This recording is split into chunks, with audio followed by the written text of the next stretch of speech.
Hi there, my name is Clayton Rebo and I'm the Cellar Master here at Moreson Miss Molly Wines. Here on our portfolio we produce a very small volume of red wines.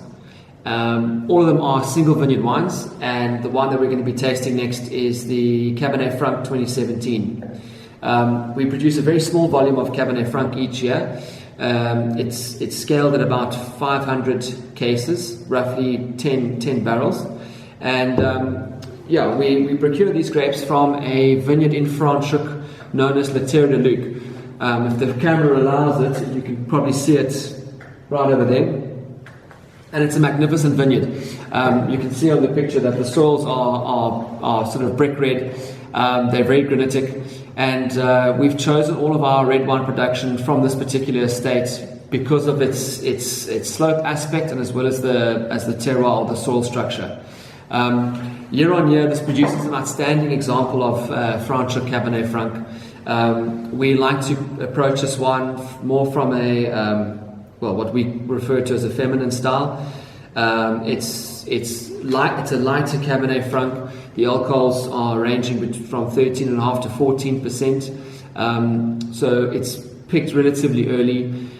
When we process the grapes, we never use any whole bunch fermentation. We prefer to actually de-stalk the grapes completely. They are partially crushed, and then fermentation commences the very next day. So there's no cold soaking ever in the wine. We prefer to produce a Cabernet Franc that has limiting sort of pyrazine or green flavors. So when you taste the wine, you're getting more secondary notes like tobacco and cherry, fynbos.